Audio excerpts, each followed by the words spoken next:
सबको जय मसीह की। और जैसा परमेश्वर की आत्मा ने मेरे हृदय में डाला है, मैं आप सभी से बातचीत करना चाहता हूं। और इस बातचीत के दौरान हम कुछ न कुछ सीखेंगे प्रार्थना के विषय में। जी हाँ, कई बार मेरे पास प्रार्थनाएं, अनुरोध आते हैं और मैं प्रार्थनाओं का उत्तर देता हूं, यानी कि प्रार्थना करता हूं। पर एक बात गौर करने वाली है कि हमेशा ध्यान रखिए, जो प्रार्थनाएं हम मांग रहे हैं वो जरूरी नहीं है कि वो सुनी जाएगी। जी हाँ, ये विचित्र बात है, मगर हमें समझ से काम लेना होगा। मैंने अपने जीवन के तजुर्बे में, अपनी सेवकाई में और अपने मसीह जीवन में बचपन से लेकर आज तक ये भी नोट किया है कि जो चीज़ हम मांगते हैं वो हमें नहीं भी मिलता है। इसलिए ध्यान रखिए कि जब प्रार्थना करते हुए, किसी भी चीज़ को मांगते हुए बहुत समय हो गया है, तो उसे प्रभु यीशु मसीह के हाथ में छोड़कर, सौंप कर भूल जाना उचित है, समझदारी है। एक ही चीज़ को बार बार मांगना, प्रतिदिन मांगना, जबकि आप जानते हैं कि हमारा पिता परमेश्वर यानी कि प्रभु यीशु मसीह सुनने में निपुण है और उत्तर देने में माहिर योद्धा है। और यदि हमारी प्रार्थनाओं के बाद और कई बार एक ही विषय पर दूसरों से भी जब हम प्रार्थना लेते हैं, उत्तर नहीं आता है, तो उन चीज़ों को, उन विषयों को प्रभु यीशु मसीह के हाथ में सौंप देना उचित है, समझदारी है। कई बार वो प्रार्थनाएं उत्तर लेके नहीं आती है और हम देखते हैं कि मनुष्य का सारा जीवन बीत गया, मगर उस चीज़ का उत्तर नहीं मिला। सब कुछ, जैसा कि आप जानते हैं, प्रभु यीशु मसीह के हाथ में है। जो चीज़ आपके लिए उचित है वो आपको मिल ही जाएगी, चाहे आप प्रार्थना करें या ना करें, या जिस भी प्रार्थना का उत्तर ना मिलता हो उसके पीछे ना पड़े, उसे प्रभु यीशु मसीह में सौंप कर भूल जाए। क्योंकि देखिए, शैतान निराशा को ले आता है। जब प्रार्थनाएं नहीं सुनी जाती हैं तो निराशा जीवन में घर कर जाती हैं, और निराशा कई द्वार खोल देती है। निराशा के द्वारा आदमी गुस्सैल, चिड़चिड़ापन या उदास, अकेलापन, या उसके अंदर मर जाने की भावना उत्पन्न होने लगती है। ये तमाम चीज़ें द्वार हैं, और शैतान चाहता है कि मनुष्य के जीवन में ये निराशा का द्वार खुल जाए। तो उसी विषय में मैं बातचीत करना चाहता हूँ। और एक पद लूका से मैं लूँगा आपको समझाने के लिए। कृपया ध्यान दें और ध्यान से सुने कि वो क्या कहता है। लूका 18 उसका 1 से 8 हम पढ़ेंगे।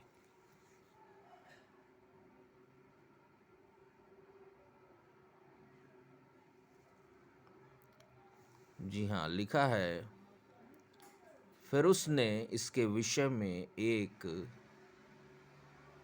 फिर उस फिर उसने इसके विषय में की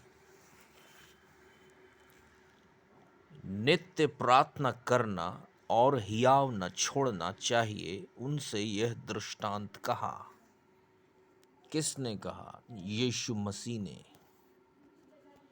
जब यहाँ पर हम देखते हैं कि यीशु मसीह दृष्टांत के जरिए प्रार्थना का महत्व सिखा रहे हैं, तो वो कहते हैं कि नित्य प्रार्थना करना जरूरी है, हियाव न छोड़ना, हिम्मत न हारना। तो उन्होंने इस विषय में ये दृष्टांत कहा। किसी नगर में एक न्यायी रहता था, जो न परमेश्वर से डरता था और न किसी मनुष्य की परवाह करता था। न्यायी को हम जज के रूप में ले लेते हैं। क्योंकि न्याय करने वाला जज होता है इस संसार में। ठीक है, तो वो न्यायी था जो ना परमेश्वर से डरता था और ना किसी मनुष्य की परवाह करता था। जी हाँ।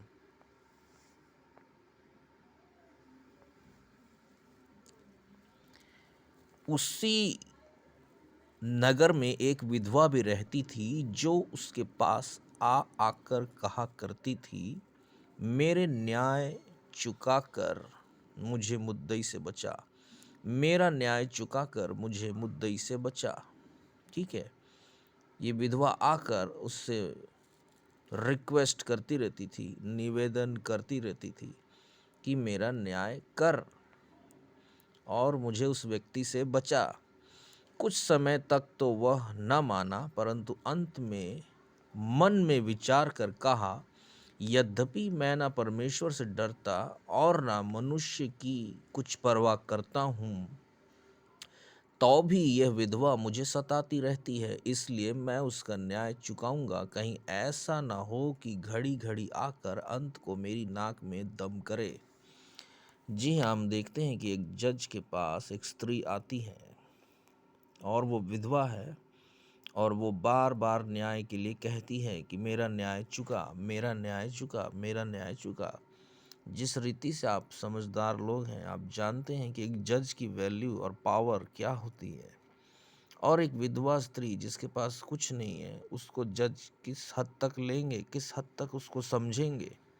पर हम यहाँ देखते हैं कि विधवा किसी बात का ना परवाह करते हुए जज के पास आकर बार बार न्याय के लिए कहती है, उसे पुकार पुकार कर न्याय के लिए कहती है।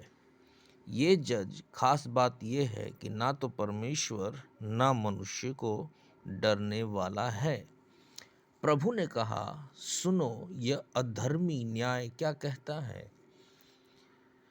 प्रभु ने कहा, सुनो यह अधर्मी न्यायी क्या कहता है।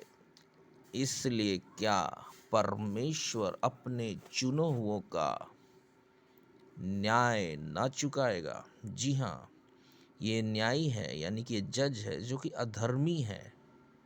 उसके विषय में यीशु मसीह क्या कह रहे हैं? क्या परमेश्वर अपने चुने हुओं का न्याय ना चुकाएगा जो रात दिन उसकी दुहाई देते हैं?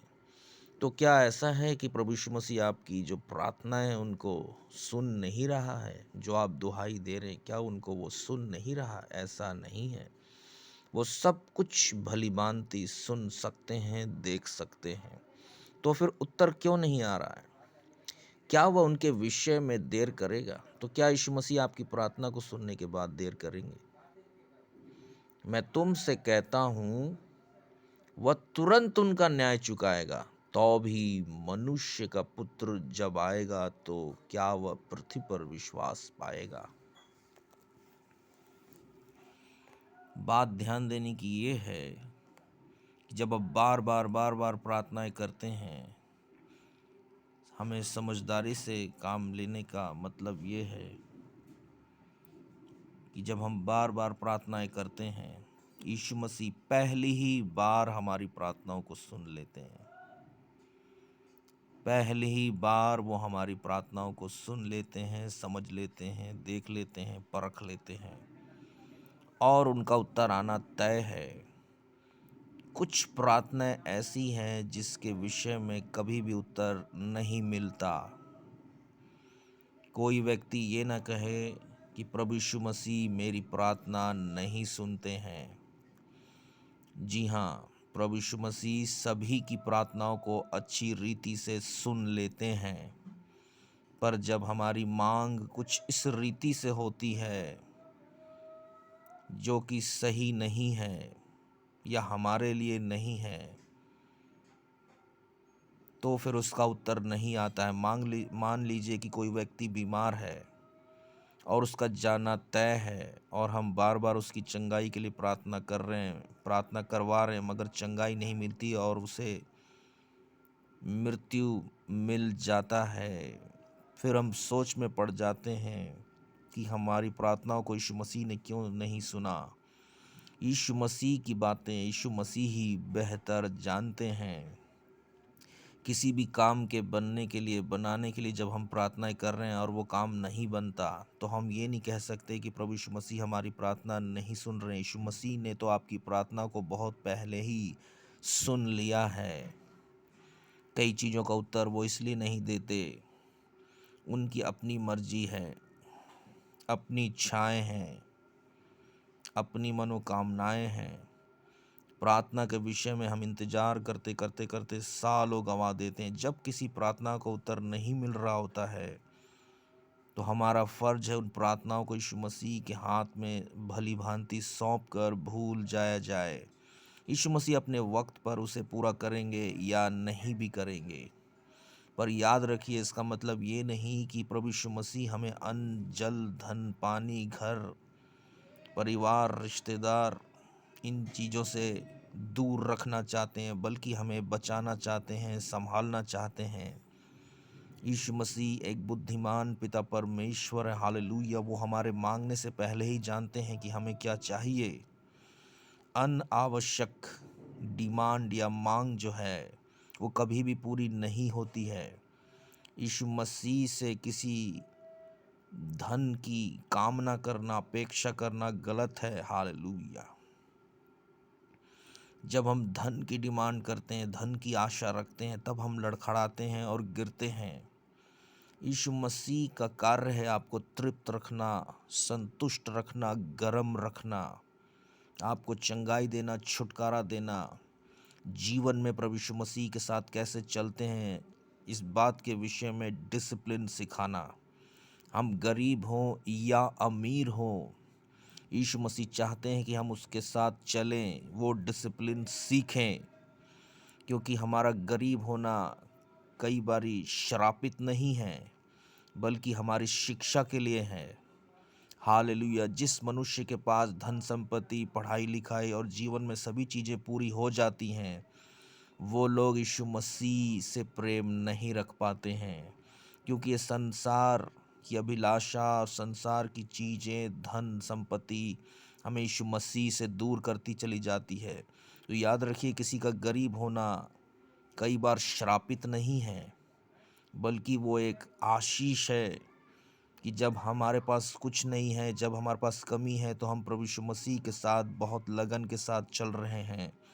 लेकिन ज्यों ही हमें सब कुछ प्राप्त हो जाता है, हमारे कदम लड़खड़ाने लगते हैं। वो प्रार्थना का दौर जो हमारे जीवन में लगातार था, वो कम होने लगता है, घटने लगता है। प्रभु यीशु मसीह के प्रति जो प्रेम था वो कम होने लगता है। इससे पहले कि प्रभु यीशु मसीह के प्रति हमारा प्रेम कम हो जाए, हम उसके साथ चलना कम कर दें या बंद कर दें, चीज़ों की अभिलाषा ना रखें, चीज़ों की उम्मीद ना रखें। इस संसार के सदृश्य हमें नहीं बनना है। इस संसार के लोग सुबह से उठकर रात तक काम करते हैं, क्योंकि उनको चाहिए क्या चाहिए? हमें सिर्फ यीशु मसीह चाहिए। आप और हम मिलकर यीशु मसीह के पीछे चलेंगे, वो हमारे लिए हर सीज़न, महीने, दिन हमारी ज़रूरतों के अनुसार हमारा ख्याल रखेंगे। वो बुद्धिमान पिता परमेश्वर है, वो मनुष्य नहीं है। इसलिए कई बार आपकी प्रार्थनाएं सुनी नहीं जाती या उनका उत्तर नहीं आता, तो हमें निराशा में नहीं जाना है, बल्कि हमारा विश्वास दृढ़ होते चले जाना है और हमें प्रभु यीशु मसीह में प्रार्थना करना नहीं छोड़ना है। प्रभु यीशु मसीह में आनंदित रहिए, खुश रहिए। जबकि मैं ये बातें आपको सिखा रहा हूँ, बता रहा हूँ, परमेश्वर की आत्मा आनंदित हो रही है, हालेलुया। धन्यवाद ईश्वर राजा, हालेलुया। किसी के गरीब होना, अमीर होना, ये साबित नहीं करता है कि हम यीशु मसीह में कैसे चल रहे हैं, हालेलुया। चाहे गरीब हो, अमीर हो, गोरा हो, काला हो, लंबा हो, नाटा हो, यीशु मसीह सबके पिता परमेश्वर हैं जो सबसे प्रेम रखते हैं। आप अपनी गरीबी में ही, दुख में ही यीशु मसीह से गले लगाकर लिपट कर रहिए, उसके साथ चलते रहिए। आप अमीर हैं तो भी इसके साथ लिपट कर रहिए, चलते रहिए। यीशु मसीह वो ही चाहते हैं। चीज़ें, अभिलाषाएं, हमारी डिमांड्स हमें गिरा सकती हैं, इसलिए सावधान। तो भी इस वचन के अनुसार जो पढ़ा गया, मैं ये बताना चाहता हूँ कि जब आप प्रार्थनाएं करते हैं यीशु मसीह से, तो क्या वो आपकी प्रार्थना नहीं सुनेगा? अवश्य सुनेगा और उचित वक्त में उत्तर देगा। कुछ प्रार्थनाएं देर से सुनी जाती हैं, कुछ प्रार्थनाएं जल्दी सुनी जाती हैं, कुछ प्रार्थनाओं का उत्तर कभी नहीं मिलता।